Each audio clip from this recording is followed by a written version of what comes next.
kawan pelajar, selamat datang kembali di podcast yang paling kalian tunggu-tunggu nih. Dan merupakan podcast favorit kalian dong pastinya. Tak lain dan tak bukan adalah podcast kawan pelajar. Oke, gimana nih kondisi kawan pelajar di rumah?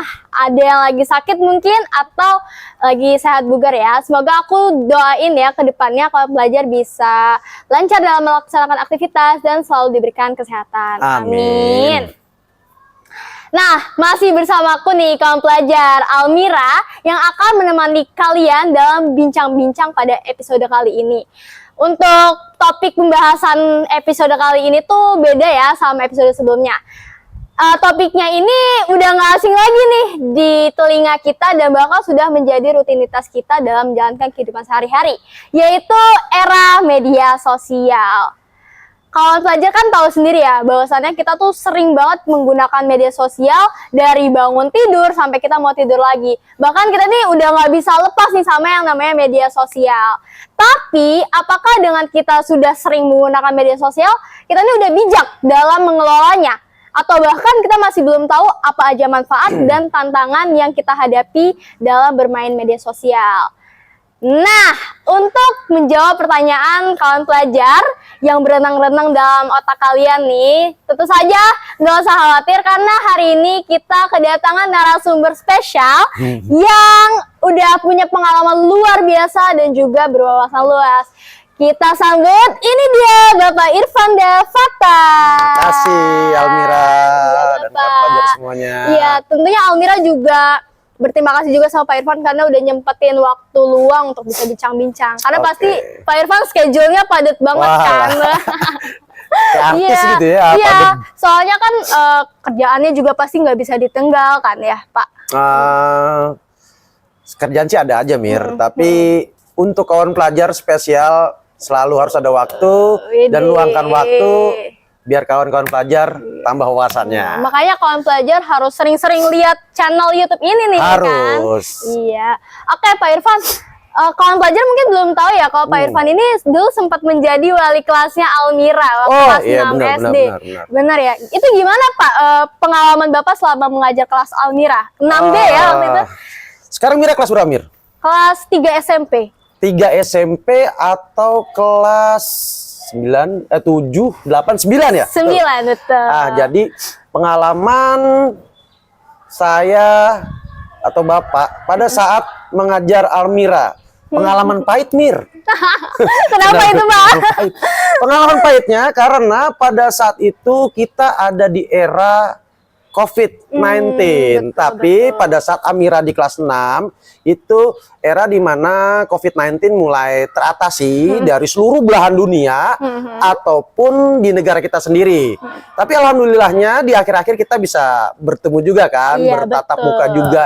Yang biasanya kita tatap maya, hampir setiap hari stay tune di depan layar handphone atau layar laptop atau apalah sarana prasarana yang digunakan pada saat itu Mir gitu. Dan di sana juga kala itu banyak kendalanya ya Pak dalam menghadapi siswa, dan berarti nih kalau saya simpulkan Bapak sudah hafal sekali dengan karakter siswa yang berbeda-beda dong ya.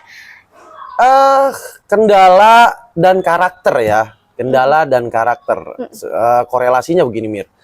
Kalau kendalanya jelas, kalau kita bicara pada saat itu kendalanya yang jelas adalah bagaimana kita bisa ada di satu ruang yang mana kita harus menyamakan sebuah persepsi, pandangan, dan ataupun sebagai guru, Pak Irfan harus mentransfer konten pelajaran terhadap kalian semua yang mana pada saat itu mungkin keadaan siswa sendiri akan berbeda-beda. Antara lain, contoh, gini, ada yang mungkin siswa, ini kita bicara terhadap latar belakang siswa itu sendiri ya, baik latar belakang keluarga, latar belakang ekonomi, itu akan mempengaruhi pada saat itu gitu loh. Dengan adanya kendala tersebut, yang pasti kita berusaha untuk cari solusi. Solusinya seperti apa?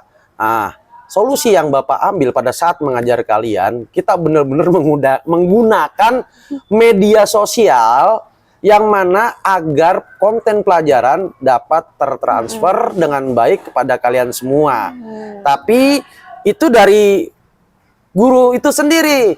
Tapi bagaimana dengan siswanya? Nah, siswanya sendiri tadi Pak Guru bilang di awal, Pak Irfan bilang di awal bahwa ada kendala latar belakang keluarga, latar belakang perekonomian. Kita bicara satu-satu. Latar belakang perekonomian akan mempengaruhi. Yang jelas, ketika kita menggunakan media sosial pada saat itu pasti kita membutuhkan jaringan. Iya, Nah, betul. jaringan itu didapat apabila di rumah sudah ada jaringan internet yang harus dibayarkan oleh orang tua peserta didik. Nah, kita lihat kalau memang pada saat itu kan kondisi perekonomian carut marut, otomatis itu akan mempengaruhi dan itu akan menjadi sensitif, Mir. Nah, maka daripada itu sebagaimana mungkin Pak Guru mencari waktu yang pas dan proporsional untuk mentransfer pelajaran, untuk mengajar kalian agar tetap terlaksana proses pembelajaran yang seideal mungkin, walaupun dengan kendala-kendala itu semua. Kendala keluarga, Mir. Nah, di Yang sini kedua kendala nih keluarga ya. nih, bunda keluarga nih.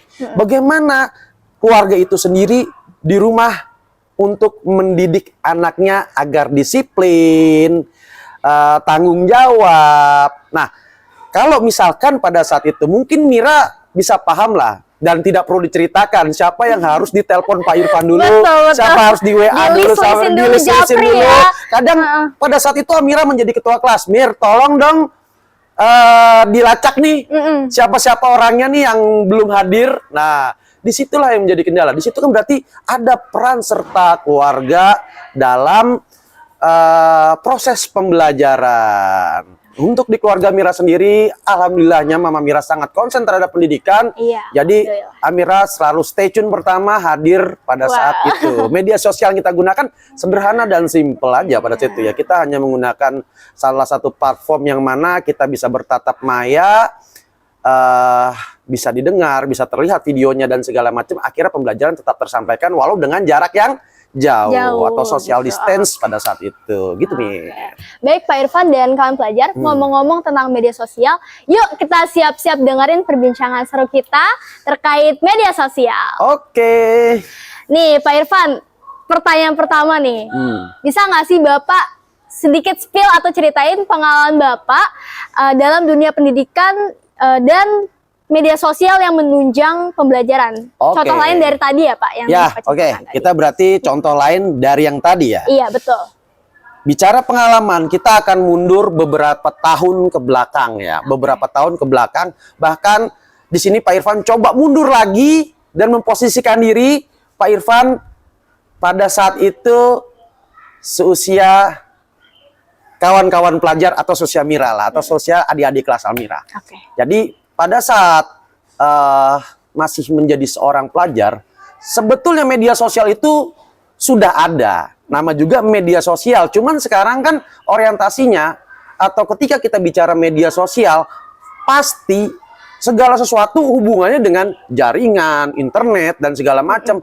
Sedangkan media sosial dari tahun 50-an sebetulnya media sosial itu udah ada. Dengan adanya televisi, radio, itu kan media sosial sebetulnya kan.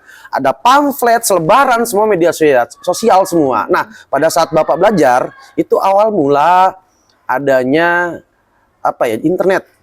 Nah, pada saat itu memang tidak semudah sekarang kita untuk mengakses. Kira-kira tahun berapa itu Pak? Ada Itu internet? kira-kira rentang waktu Pak Guru ya belajar ya, Iya, mulai betul. mulai dari tahun 1994 Waduh. sampai dengan terakhir belajar itu tahun 2010-2011. Oh, 2010. Saya baru lahir itu Pak. Iya, jadi rentang di mana Pak gurumu jadi seorang pelajar. Oke. Itu ada rentang loncatan teknologi di antara waktu itu gitu yang memang Bapak rasakan.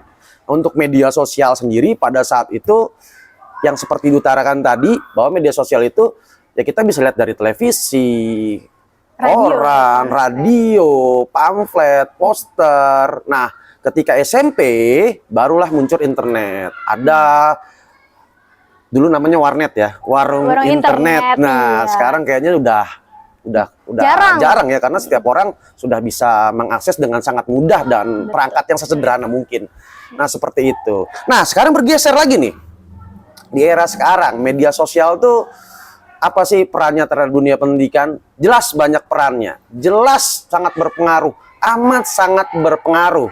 Seperti yang Mira katakan di awal, media sosial itu akan memberikan banyak impact, banyak dampak.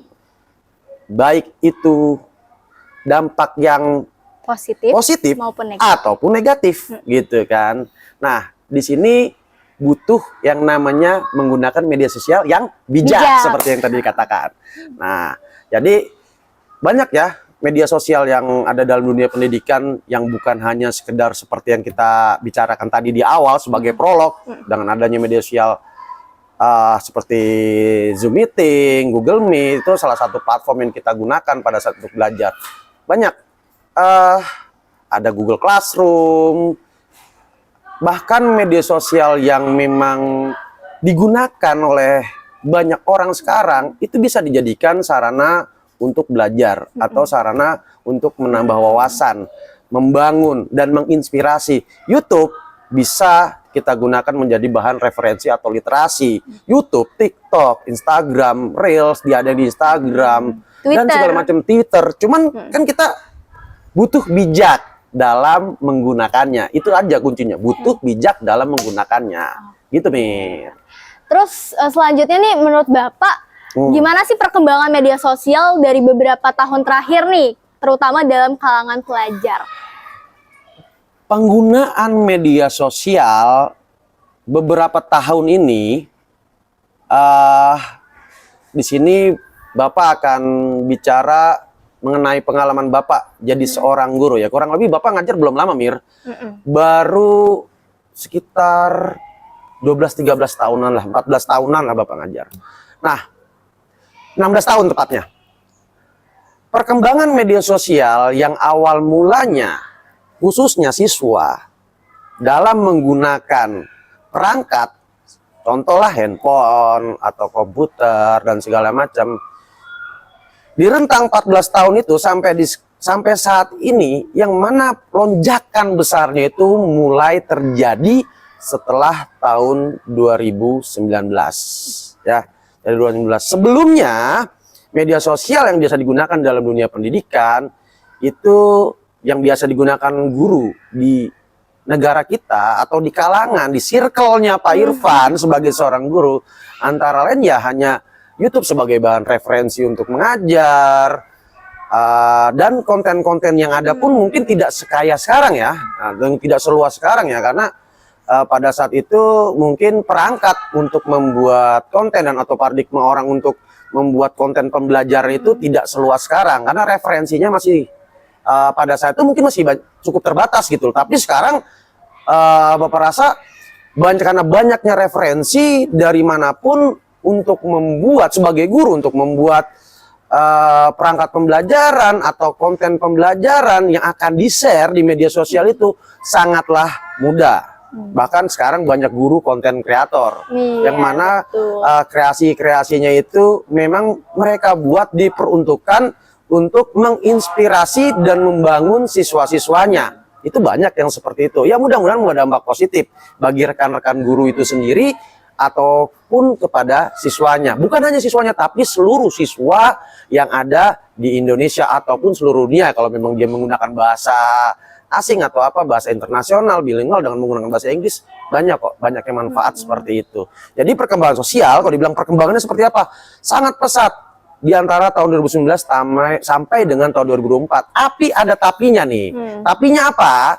Tapinya itu dengan berkembangnya pesat dunia pendidikan, media sosial di dunia pendidikan, itu di Indonesia sendiri ya, untuk mengakses media sosial dari segala umur itu mudah. Sebagai contoh gini, yang seharusnya kita bicara ideal, Mir.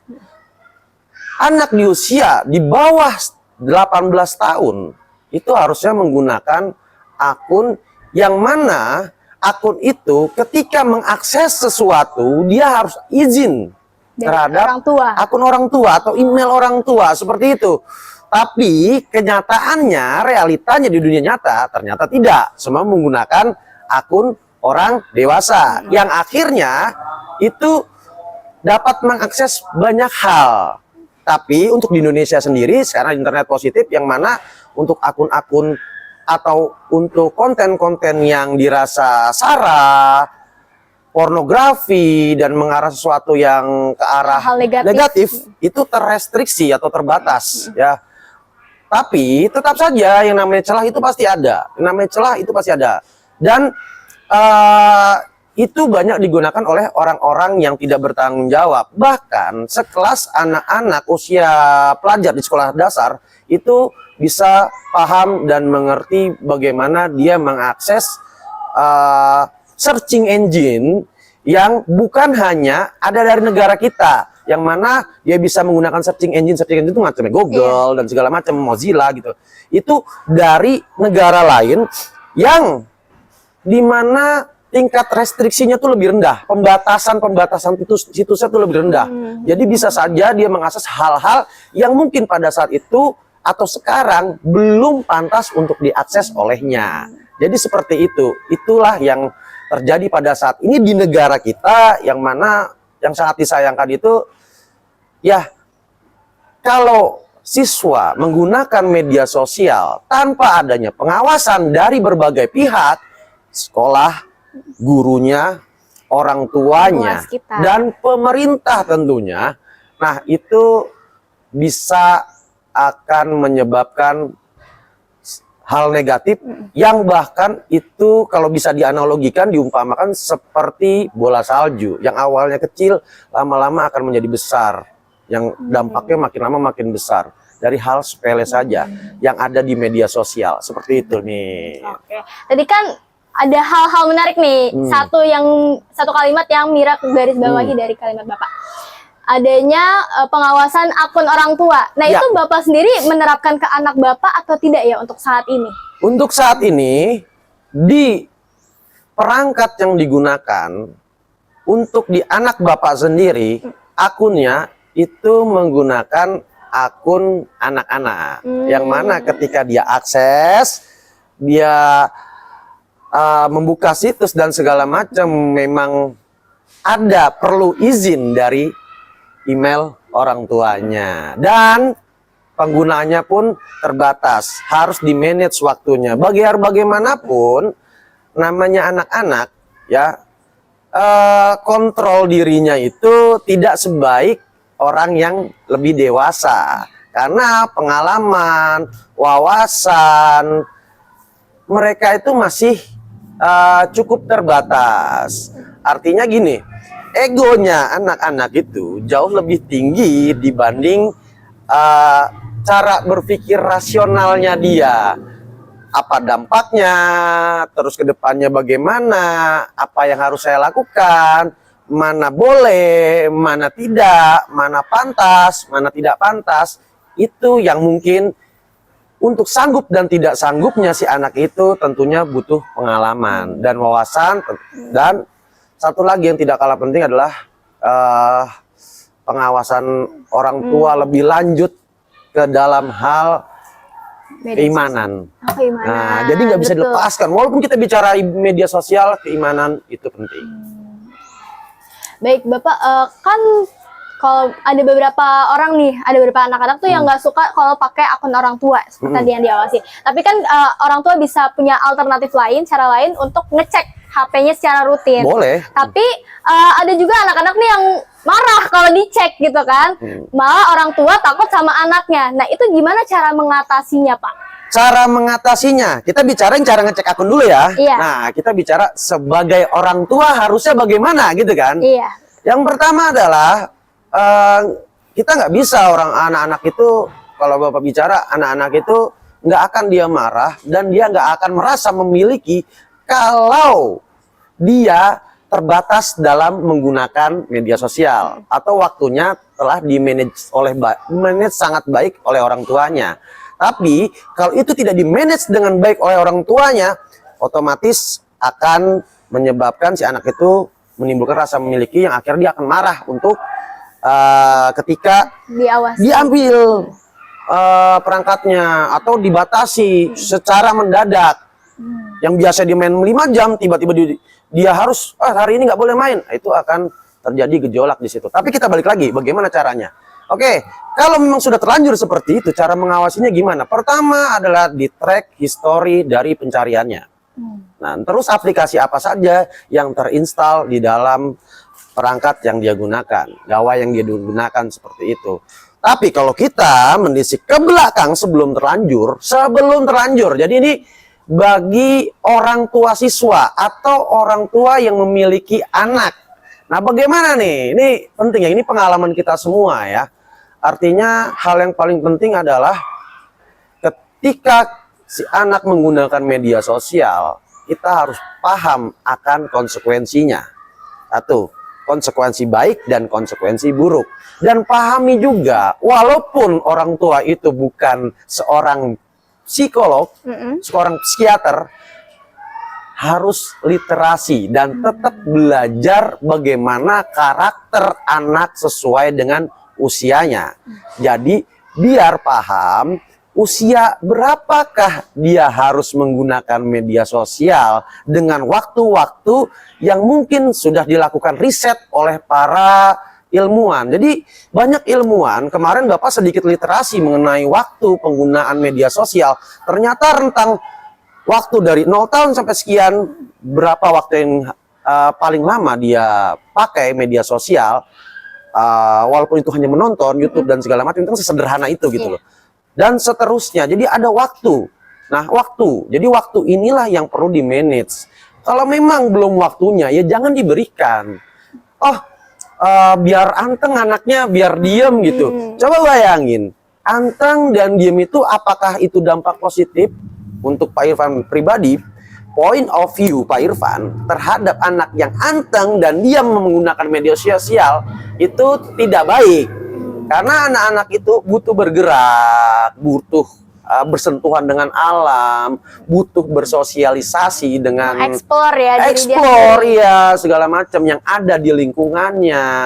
Jadi biar imajinasinya itu berkembang dulu. Nah, ketika imajinasinya sudah berkembang dengan pengalaman, wawasan yang dilihat oleh panca inderanya, terutama matanya, baru nanti ketika sudah usianya sudah matang untuk menggunakan media sosial, di mana media sosial itu menjadi add-on buat dia, tambahan buat dia di situ untuk memperkaya wawasannya. Ya, jadi untuk memperkaya wawasannya. Yang salah itu ketika dia tidak tahu realnya seperti apa, tapi dia tahu di dunia mayanya seperti apa. Akhirnya dia tidak butuh tahu yang nyata, dia butuh yang maya aja. Dan kadang seberapa besar point of view dari sebuah layar kamera, layar televisi, layar handphone, padahal dunia ini sangat luas, ya. Kita bisa lihat, kita bisa raba, kita bisa rasakan, kita bisa cium dan segala macam. Itu yang ada di alam ini. Anak-anak itu butuh itu. Ada usia-usia yang butuh itu. Makanya kalau zaman sekarang, misalkan Pak Irfan melihat anak itu aktif, berisik, atau dia mungkin nggak bisa diem, dikatakanlah bisa kesana kesini ketika dia menyentuh barang, satu rasa ingin tahunya. Itulah yang sebetulnya normal terjadi pada anak-anak. Gitu loh, itu normal terjadi. Nanti kalau dia sudah butuh dan waktunya, barulah dikasih media sosial, dia akan memperkaya. Media sosial digunakan untuk apa? Sebagai alat saja untuk menambah wawasan, literasi, atau alat yang digunakan untuk dia membuat mungkin sesuatu yang menginspirasi orang lain, entah itu konten mengenai tutorial atau cara hidup dan segala macam, ataupun konten itu untuk menghasilkan sesuatu dalam hal material, silakan aja gitu, Mir. Tapi kalau waktunya udah pas ya, gitu loh, Mir. Oke, berarti juga orang tua perlu literasi juga nih sebelum membelikan anak gawai gitu kan? Tentunya kan. Bukan hanya perlu, tapi wajib, harus itu, udah harus lah gitu, banget itu. Jadi literasi itu, jadi negara kita itu kalah di literasi. Betul. Saya juga baca Indonesia itu dari 70 negara itu peringkat ke-62, Pak. Iya, peringkat 8 ya dari bawah. Literasi. Jadi ini sedikit cerita, Mir, sedikit cerita. pengalaman hidup Pak Guru ya, mengenai literasi, yang akhirnya literasi itu digunakan untuk ketika kita bermedia sosial sampai saat ini, yang Bapak terapkan ketika menjadi seorang guru ataupun menjadi seseorang di media sosial. Kecilan Pak Guru itu, orang tua Pak Irfan, setiap bulan, kebetulan orang tua Pak Irfan juga seorang guru ya, tanpa disadari oleh beliau, tanpa disadari oleh ibu bapak, dia tuh berikan buku. Apapun bukunya, entah itu komik, ensiklopedia, dan ketika kita diajak ke departemen store, pusat perbelanjaan, pasti selalu mampir ke toko buku. Dan hal itulah yang terngiang-ngiang dan selalu melekat di pikiran Pak Irfan. Jadi kalau belum ke suatu tempat yang ada toko bukunya di situ, itu belum puas. Jadi entah hanya sekedar melihat sampul bukunya, memang kalau pada saat itu kita nggak bisa beli, kita kumpulin, suatu saat datang lagi akan beli. Bahkan ada beberapa buku yang bisa kita baca dengan cuma-cuma. Sampai ketika SMP, karena Pak Irfan sekolahnya itu siang, paginya itu kita berangkat agak lebih pagi. Ketika berangkat agak pagi, mampirnya kemana? Mampirnya ke toko buku. Sekedar baca-baca aja. Sampai diusir sama penjaganya. Karena kita buka. Poin negatifnya memang kadang kita pada saat itu, mohon maaf ya, jangan ditiru gitu loh. Kadang kita suka curi-curi, itu memang nggak boleh dibaca, kita baca gitu kan, jadi agak rusak bukunya gitu. Tapi kita ingin tahu gitu. Walaupun kita udah baca, kalau kita ada rasa antusias mengetahuinya lebih dan pengen hal yang di situ tuh jangan sampai kita hilang gitu. Karena ingatan bisa saja lupa. Jadi gimana caranya beli buku itu? Tetap bukunya dibeli. Menyisihkan uang jajan atau minta ke orang tua. Pernah Pak Irfan ngambek minta buku? Pernah. Bukan minta gadget tapi minta buku ya. Minta buku. Karena minta buku kebetulan. Terima kasih Pak Jerry. Kebetulan saya haus. Ya, jadi kebetulan Pak Irfan suka sekali dengan dunia otomotif. Jadi waktu itu ada buku yang ensiklopedia tentang mobil. Jadi pengen dibeli gitu. Kan dibuka langsung pop up tuh, mobilnya bisa berdiri tuh. Wah, seru banget, ada tulisannya dan segala macam. Kalau sekarang kan tinggal baca, udah mudah gitu. Kita buka aja Wikipedia atau apa, semuanya ada gitu, YouTube dan segala macam. Itu pengalaman Pak Irfan. Literasi penting. Kenapa? Literasi itu akan membuat pengalaman kita ketika nanti kita dewasa ataupun keseharian kita, kalau kita hubungkan dengan media sosial, bagaimana kita bermedia sosial dengan kita banyak literasi. Pak Irfan ketika ingin memberikan komentar terhadap sesuatu, itu harus dipikirkan sekali, 2 kali, 3 kali. Walaupun mengomentari sesuatu hal yang negatif, yang mungkin Bapak nggak kenal dengan orang itu, bisa saja mungkin kita memaki-makinya, tetap ada etika ketika kita memberikan sebuah komentar. Etika dalam kita memberikan caption. Etika kita memberikan keterangan. Etika ketika kita membuat konten yang harus di-share ke media sosial. Pakai WhatsApp itu termasuk etika. Kan media sosial. Ketika WhatsApp kita sama teman kita, kadang di suatu grup gitu, bagaimana kata-kata itu tidak tendensius menyinggung orang lain, yang akhirnya kita berantem gara-gara pepesan kosong di WhatsApp. Sering tuh kayak gitu. Tapi kita harus meredam itu ketika kita sudah banyak literasi, kita paham hal-hal itu dapat tereduksi atau terminimalisir lah gitu. Oke Pak Irfan. Selanjutnya nih Pak, apa aja sih impact positif dan negatif yang didampakkan oleh media sosial? Dan apakah dampak positif dan negatif itu balance? Atau lebih banyak buruknya atau lebih banyak positifnya gitu? Yang pertama, kita minum dulu Mir. Jadi gini, kita ambil yang enaknya dulu ya. Dampak positifnya. Ada 3 poin, dampak positif, negatif, dan balance enggak. Gitu ya. Sekarang kita bicara dampak positifnya. Dampak positifnya, kita pisah point of view-nya. Dari mulai guru dulu. Kita untuk dunia pendidikan kan media sosial ya. Dari seorang guru, dengan adanya media sosial, itu memudahkan Pak Irfan untuk memperkaya konten pembelajaran kepada murid-murid Pak Irfan. Jadi, Bapak yang cari kontennya, nanti bisa di-share, dibagian kepada murid atau peserta didik, nah setelah dibagikan mereka baca tanpa harus mencari-cari kan langsung direct ke sana kan. Nah itu bisa mempermudah tanpa harus membeli buku.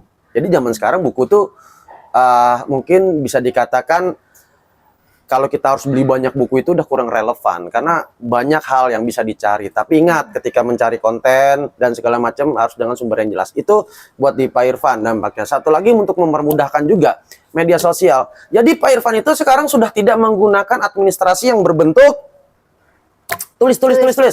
Absen, nilai. Terusnya macam-macam lah. Jadi di sini Bapak menggunakan software aja, platformnya kita pakai yang gratis aja, banyak kok Google Site yang mana di situ untuk informasi. Jadi peserta didik bisa ngelihat nilainya, ini udah dikumpulin belum, absennya bagaimana, terus karakternya bagaimana, apa yang perlu diperbaiki, itu Bapak sportif, Bapak share semuanya, orang tua bisa ngelihat, peserta didik bisa melihat. Jadi nggak ada dusta di antara kita semua. Itu mempermudah Bapak banget itu. Jadi itu juga apa? Untuk mengawasi diri Bapak sendiri dan anak-anak. Oh, tahu nilainya. Pak Irfan nggak bakal mengurangi nilainya. Dan dia juga bakalan tahu, oh nilai saya segitu. Itu point of view sebagai seorang guru. Dampak positifnya. Kalau untuk siswa gimana dampak positifnya media sosial tuh? Ya mempermudah apapun. Contoh kita belajar tentang grafik. Kita belajar secara manual dulu. Bikin grafik secara manual, hitung, bikin terus misalkan kita mulai dari tabel dulu, kita pengolahan data, misalnya belajar pengolahan data dulu, tabel dulu dan segala macam. Nah, ketika dia sudah mempelajari itu dan tahu, nggak semua orang pandai menghitung.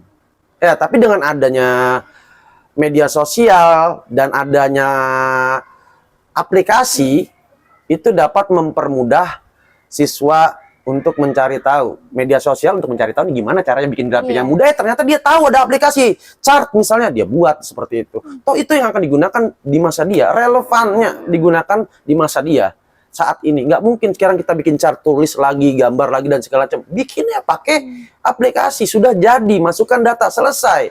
Itu yang harus dikuasai siswa. Jadi siswa paham antara ini datangnya dari mana, ini datang manualnya seperti ini, otomatiknya seperti ini. Nah, jadi bukan tahu cara cepatnya saja, tapi dia juga tahu bagaimana cara ini bermula. Oh, dari sini mulanya, kayak gitu. Itu buat siswa mempermudah dan mempercepat dan meng-cross check apa yang sudah dia kerjakan. Oh, saya jawab bener apa enggak nih? Boleh nggak cross check ke media sosial, tanya ChatGPT dan segala macam. Setelah kan masalah nggak masalah selama itu positif gitu loh.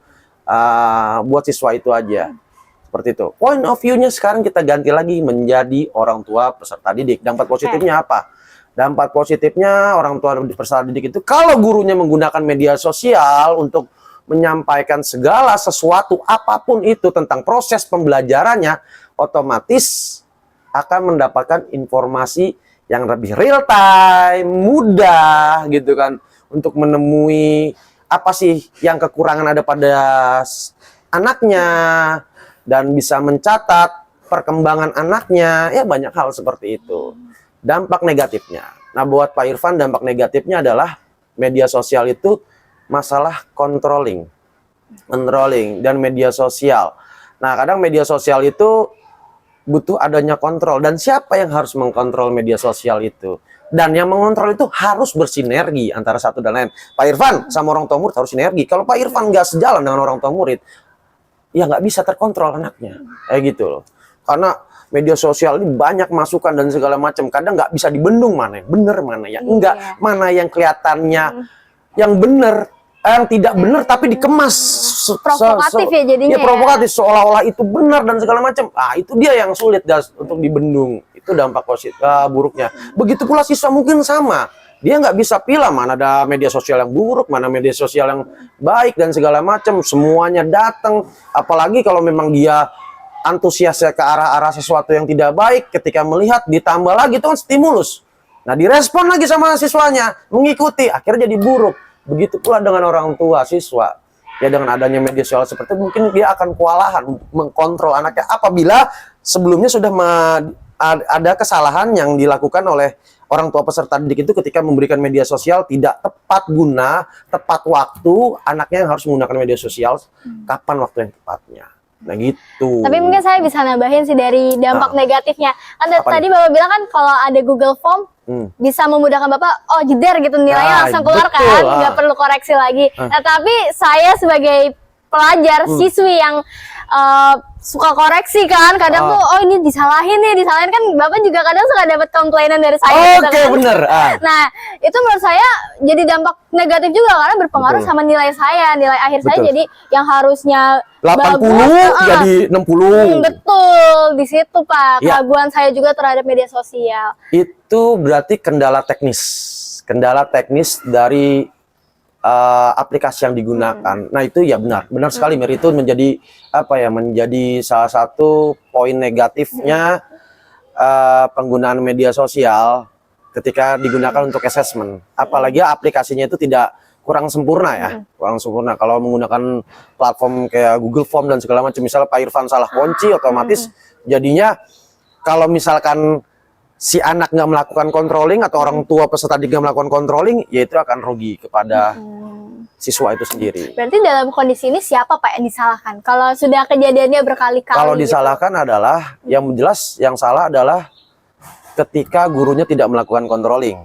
Oh, iya. Pasti gurunya salah karena tetap harus melakukan controlling dan analisis soal. Kalau nggak dikontrolling, nggak dianalisis soalnya, kenapa ini salah dan segala macam, itu akan memberikan dampak negatif kepada peserta didiknya. Iya. Kalau secara tapi tidak secara langsung adalah orang tua peserta didik dan siswanya itu kan dia butuh melakukan cross check. Makanya ketika Pak Irfan melakukan soal itu silahkan dibalikan lagi, dilihat, dan nanti setelah dilihat apabila terjadi miss di situ silahkan dilaporkan untuk dijadikan cross check. Nah, diklarifikasi ini benar nggak, ini salah nggak. Nah, jadi win-win solutionnya kayak gitu Mir. Dan Bapak juga sebagai guru juga harus merubah metodenya kan nanti kalau sudah kejadian berkali-kali. Tapi untuk saat ini LMS buat assessment itu makin canggih. Yang artinya mungkin sekarang kan dibantu oleh AI ya. Jadi untuk apa ya? Menganalisa sebuah tulisan, kata-kata itu jauh lebih mudah dari beberapa tahun belakangan ini. Jadi itulah yang dapat mempermudah sebetulnya. Tadi ada satu yang belum jawab. Balance. Nah, iya, betul. balance nggak antara positif dan negatifnya. Ini tergantung di mana tempat, situasi, dan kondisinya. Kalau bicara misalkan di PKN 16, balance nggak? Misalkan gitu, balance nggak? Bapak ambil di kelas Pak Irfan aja. Sekarang kita P5-nya adalah tentang media sosial. Berarti Pak Irfan sedang melakukan controlling terhadap media sosial.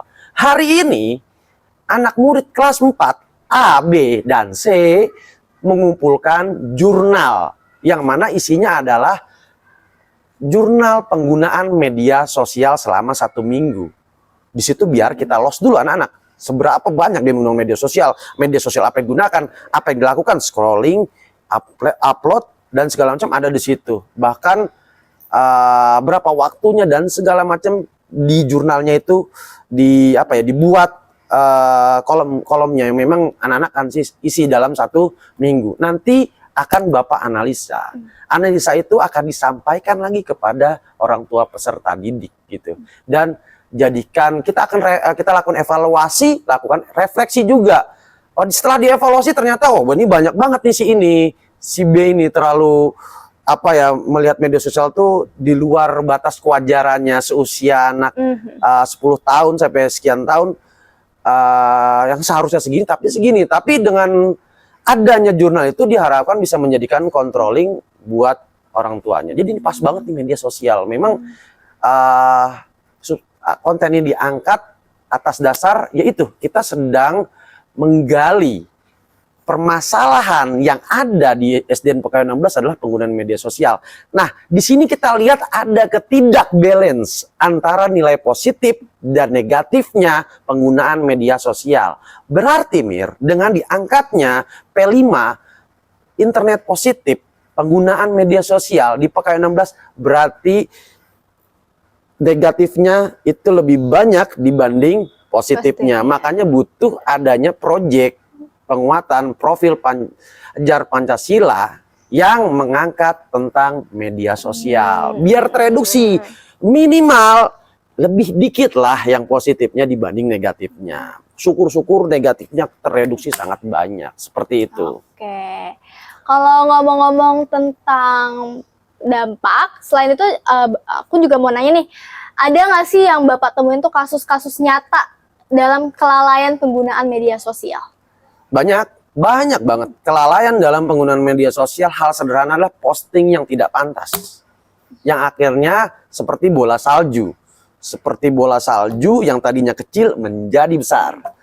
Sekarang lagi maraknya ini bikin konten TikTok yang di tangannya tuh disayat. Self-harm Namanya katanya. self harm, apa barcode ya? Barcode, iya. Disayat-sayat seperti itu.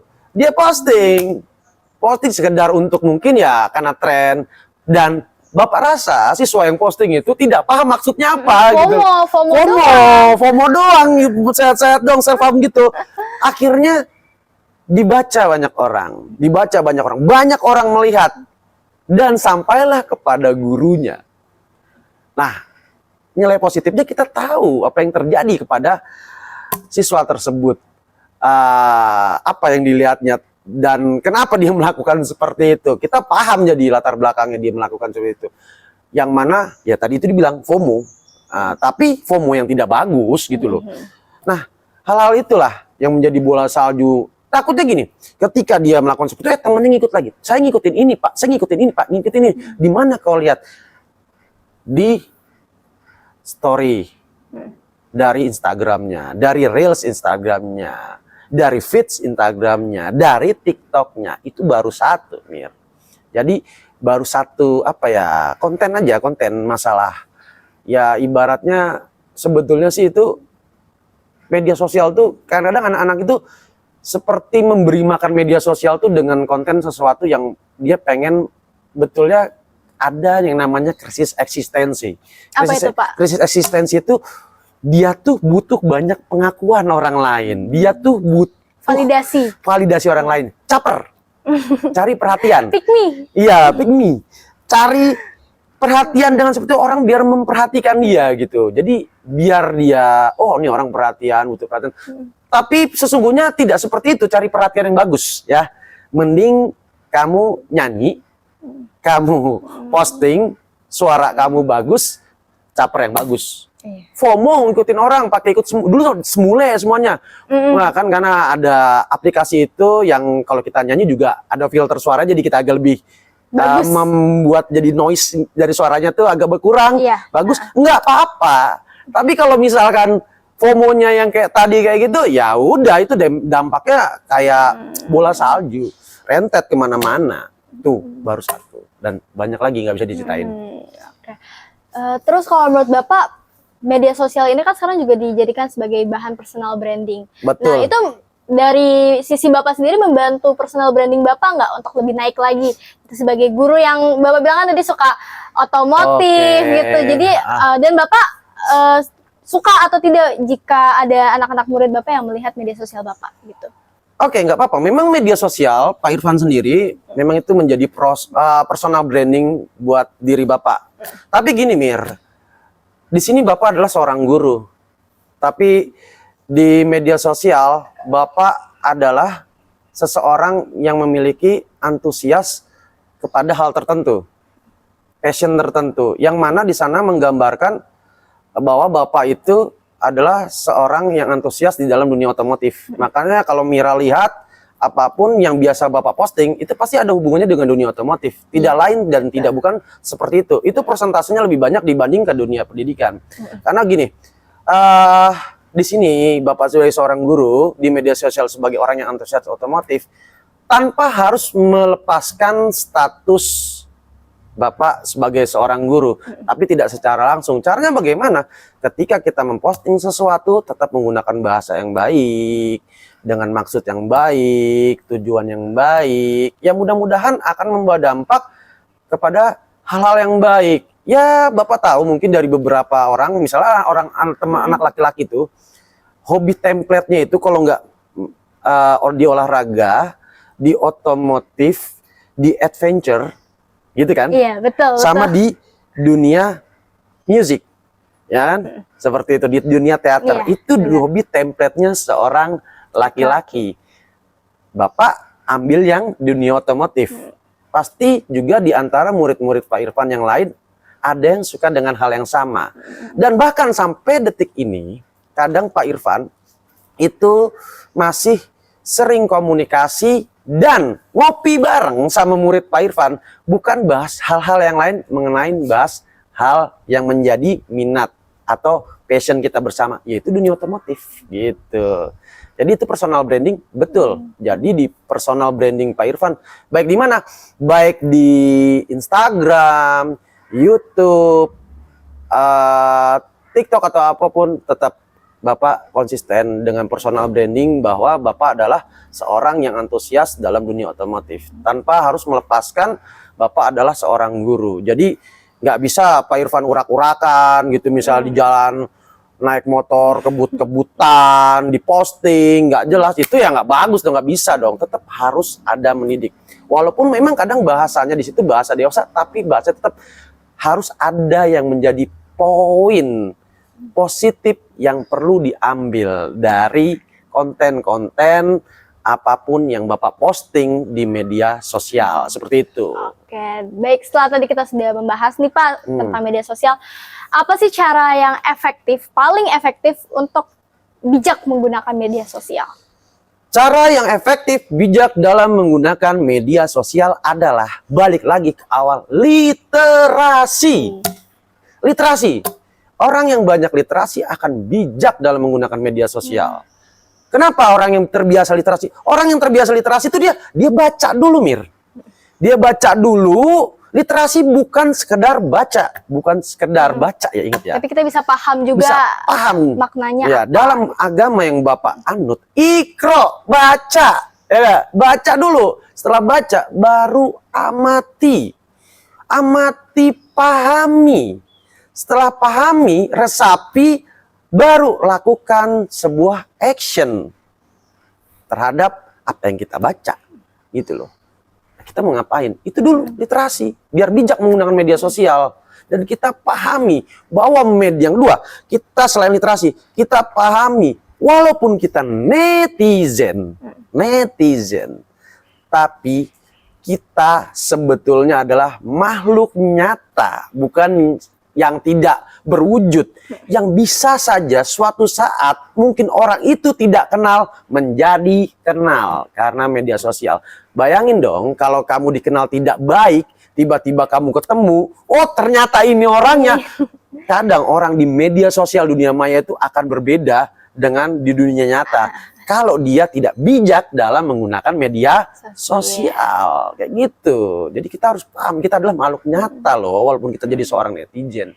Ingat, tapi sebetulnya sih yang paling dasar, Mir, yang menjadi paling dasar itu adalah tadi Iba bilang, iman. Orang yang beriman pasti akan bijak dalam menghadapi apapun. Apalagi cuma media sosial, itu cuma supnya, Mir. Kayak gitu. Selanjutnya nih Pak, kalau kita bahas tentang media sosial, kira-kira apa sih tips dan strategi yang baik gitu dalam mengelola media sosial? Tips dan strategi yang baik dalam mengelola media sosial. Ya, pertama, kalau sudah mengelola media sosial, berarti punya peminatan dan antusias terhadap tertentu, passionnya terhadap tertentu. Ya, passion kamu di mana? Gitu. Passionnya di situ, dan literasi terhadap passionmu, literasi lagi gitu loh. Terhadap apa yang kamu harus lakukan ketika kamu mengelola media sosialmu gitu, terhadap minatmu yang ada di sana gitu loh. Itu paling penting di situ. Jadi kita harus banyak-banyak baca, banyak-banyak mengetahui. Nah, setelah itu kita maintain media sosial kita yang mana pastinya kita akan membuat yang namanya, kalau orang memfollow kita itu kan sama aja orang yang istilah kata apa ya, ingin tahu terhadap kita ya. Orang yang follow kita tuh biasanya yang bukan ada di circle kita, ataupun yang ada di circle kita, atau orang yang ada peminatannya sama-sama kita. Kita kan membangun komunitas nih. Berarti kamu harus membangun komunitas yang baik gitu loh. Kalau memang kamu yang ada di dunia media sosial, kamu harus membangun komunitas yang baik. Ini tidak terlepas dari personal brandingmu kan, harus membangun personal yang baik, sehingga kamu akan membentuk apa ya, netizenmu sendiri di media sosial itu netizen yang berkarakter, berisi, beriman, dan berinovasi dan segala macam yang positif. Coba kalau kamu misalkan hobi joget misalnya, joget-joget segala macam, mohon maaf misalnya kamu menggunakan pakaian yang mungkin tidak senonoh atau segala macam, netizenmu pun otomatis yang suka seperti hal seperti itu kan, ya nggak? Akhirnya terbentuk orang-orang seperti itu. Bagaimana dosa jariah? Algoritmanya ke sana berarti kan. Nah, sekarang kita bicara itu dosa jariahnya gimana itu. Nah, seperti itu. Jadi kita bukan hanya kita pahami passion kita, tapi kita juga paham atas apa komunitas yang kita akan bentuk gitu loh. Apa sih kamu bermain media sosial berarti kamu akan membentuk sebuah komunitas walaupun 3, 4, 5 orang gitu yang sepeminatan dengan kamu gitu loh. Jadi hati-hatilah dalam menggunakan media sosial karena kamu akan membangun pertemanan, jaringan dan segala macam yang begitu cepat dan begitu luasnya. Oke, Pak. Terakhir nih Pak, sebelum kita tutup videonya, ada nggak sih pesan dan harapan Bapak untuk para pelajar yang gemar sekali menggunakan media sosial? Pesan terhadap pelajar yang sering menggunakan sosial. Yang pertama adalah media sosial itu bukan sesuatu yang sifatnya nyata, tetapi gambaran dari dunia nyata. Maka daripada itu, kau harus hidup di dunia nyata dan mengetahui wawasan apa yang ada di dunia nyata itu. Dan perbanyaklah wawasan yang kita bisa cari di dalam dunia nyata sebelum kamu masuk ke dalam media sosial. Seperti itu, Mir. Jadilah seseorang yang ada di dunia nyata. Walaupun bermain media sosial, tetap dia seperti aslinya. Jadi konsisten. Dia di dunia nyata, di dunia media sosial, itu seseorang yang sama. Dan bukan anonymous. Anonymous. Nah, seperti itu. Aduh Pak, berarti nggak kerasa banget ya videonya, kita udah di penghujung video nih Pak. Dari terang sampai gelap kita nih. Oke, terima kasih Bapak atas waktu luangnya yang telah diluangkan untuk kita semua. Dan semoga video ini dapat bermanfaat bagi kawan pelajar di rumah dan juga pastinya bagi saya. Karena dengan kita bertemu lagi nih setelah beberapa tahun nggak ketemu, saya jadi dapat banyak informasi, banyak ilmu, banyak wawasan baru dan banyak pengalaman baru dari Bapak gitu. Siap. Terima kasih ya Pak sekali lagi. Sama-sama Almira. Sehat selalu dan sukses. Iya, dan saya juga akan terus mendukung channel ini untuk terus berkembang dong pastinya. Amin. Gitu, Pak. Jangan lupa like dan subscribe. Oke, terima kasih kawan pelajar yang sudah menonton sampai habis. Sampai jumpa di episode selanjutnya.